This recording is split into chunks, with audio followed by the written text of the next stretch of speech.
Hi, welcome to the review video for the Panasonic Viera TH-P50VT20A Plasma 3D television.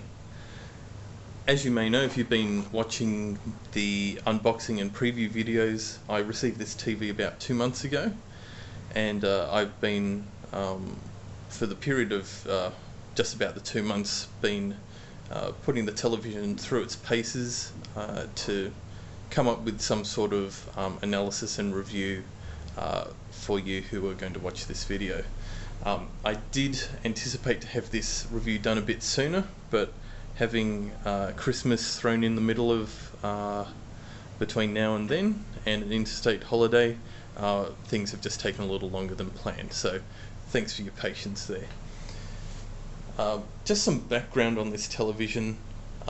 A couple of years ago, Panasonic incorporated several of Pioneer's Kuro technologies. Kuro was the TV that Pioneer was best known for producing at the time, and it was widely considered one of the best televisions in the industry as far as plasmas go.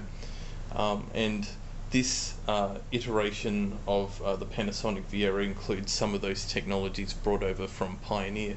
Most notably the glassless front, which basically helps to cut down on the actual weight of the unit. So between this Viera and the previous generation, there's a reduction of 9 kilos, and that's just the glass alone.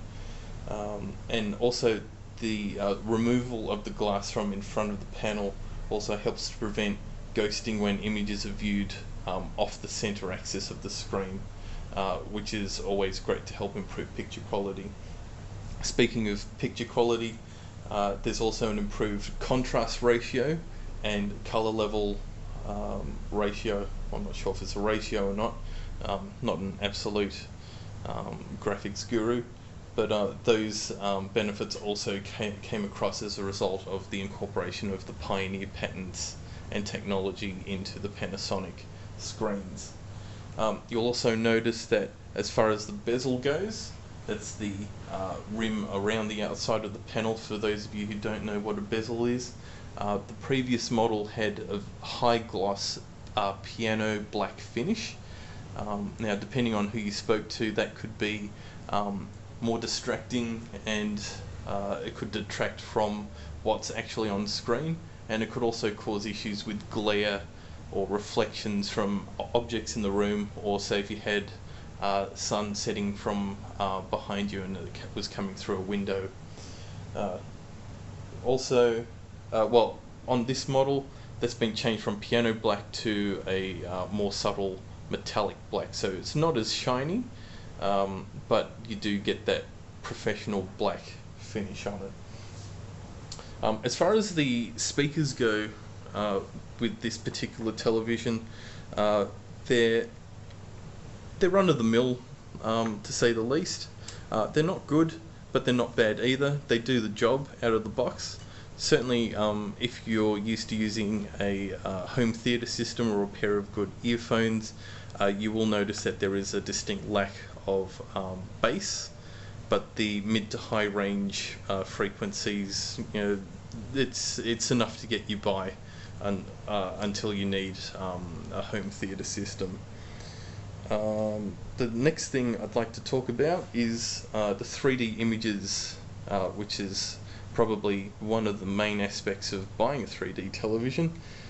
From what I've noticed and what you'll be able to see on the screen here, although this is actually presenting in 2D, I can't present 3D images through two-dimensional media, but when viewing 3D media on this television through use of the 3D glasses, the images have been very crisp, and the depth of vision has been quite admirable. One point of contention that cinema enthusiasts make a lot of noise about is the 24p playback, so that's 24 frames per second, which is true to what the format is played back in many cinemas. It seems to work without any problems, and for the most part, images are fairly smooth, and there's not too much jitter. The only issue that I've come across is in 3D mode, especially when you're viewing those high pace, hectic scenes where people being chased through the jungle and you have all that foliage rushing past the front of the screen, and it's at the front of view in terms of the 3D depth of the image. Things tend to cut across the screen. There's not that fluidity. I'm not sure if a higher refresh rate would correct that issue at all. Again, this all comes down to perception. Everyone has their own limits in terms of what they can see, and also in terms of the quality they perceive as well. In terms of the pedestal, it's an oval shape, so it may be aesthetically pleasing, but it can cause problems when your real estate is somewhat limited. So on top of the chest here, I've got the television, and I've also got the home theatre head behind it, as well as our Foxtel IQ2 box. And behind that I've had to try and cram in the center channel for the 5.1 surround sound.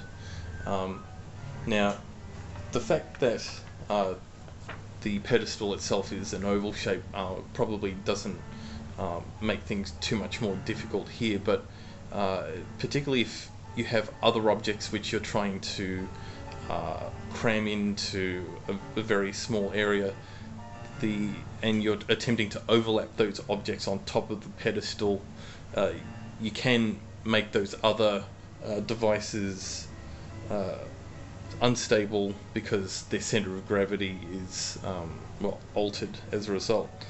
Nonetheless, the pedestal itself is pretty solid, and it provides a fantastic anchor for the screen. In terms of inputs, I've probably covered this extensively in the preview video, and all of the inputs and outputs are available on the blog for the preview entry. But basically, in a nutshell, it comes down to the fact that there are heaps of HDMI ports, component and composite ports. Basically these days you should be using HDMI as your first port of call, and there are 4 HDMI ports, 3 located on the back and 1 on the left hand side of the unit. Also HDMI 2, that's the audio return channel or ARC capable port, so when you're hooking up a home theatre system you need to be connecting that to HDMI 2. Other features of the television apart from the display, this television is DLNA compliant. However, it is only compliant insofar that it's a digital media player as far as the DLNA 1.5 specification goes. What this means is that you cannot use the television to get media from one device in the house and play it on a device other than the television, and vice versa, I suppose. It is rather a shame that the television isn't compatible with the Windows 7 Play 2 feature, but that does rely upon the television having a couple of other features, including universal plug and play, which it doesn't appear to have, and a couple of other pieces of the DLNA 1.5 specification. More specifically, the television would need to be a DLNA DMR or digital media renderer, but unfortunately that's not the case. If Panasonic had included that feature, I think that would have been a killer app for this television, and probably would have given more reason to buy this television over others in the industry at the moment. One other aspect I want to touch on is the intelligent frame creation. So by default the screen will, at least in Australia, play video at 50 Hz for your mainstream video, so television, Foxtel, etc. What IFC, Intelligent Frame Creation, attempts to do is it analyzes 2 subsequent frames, and it will attempt to guess the frames that would have occurred in between those 2 frames. Now, for some people and for some kinds of content, that works perfectly fine, but people, other people may find it distracting, and certain content such as cartoons don't tend to cope too well with IFC turned on. So when it comes to that, I would probably recommend give it a try. It is enabled by default out of the box. If you don't like it, you can always turn it off. As far as the remote control goes, and I don't think I touched on this too much in the unboxing and the preview videos, is that the remote itself contains 2 emitters, and if I can just show you in shot here. Here we go. So you can see that there's 2 emitters. So the top one here is great when you're seated and your eyes are pretty much straight in front of the television, but the second one is great for when you're sitting on the floor or even lying on the floor and you want to use the remote control straight up like that. So if I want to alter the volume there, you can see that I'm able to do so like so, or I can do it like that as well. So Panasonic, that's a great feature that should become standard in all of your future televisions, I would hope. The last thing I want to touch on as part of this review is the 3D glasses, and this is a hot topic as far as 3D televisions go. Only 1 pair is included in the box when I reckon there should be at least 2 pairs, or maybe even 3 or 4 pairs, depending how generous you want to be.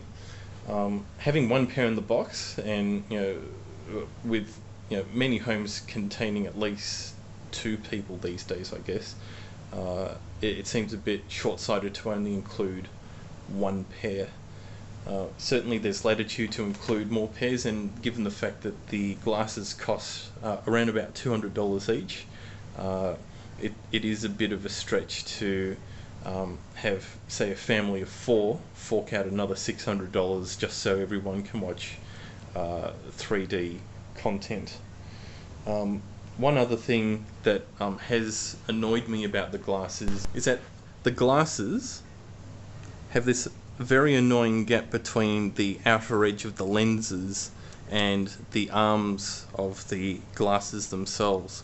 What happens as a result is, say you are viewing your content from the television, you get reflections coming in from the side, and particularly for me here, when the sun's setting, as is the case now in the afternoon, unless I close the blinds, I can often be blinded by the sun coming through the lens, or coming through the gap, and rebounding off the lens into my eyes.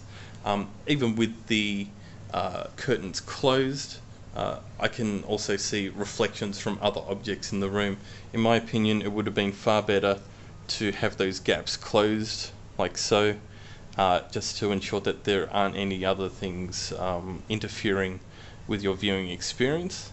And yeah, I think that just would have been a much better idea. So that's it for the review of the Panasonic Viera TH-P50VT20A Plasma television, 3D capable.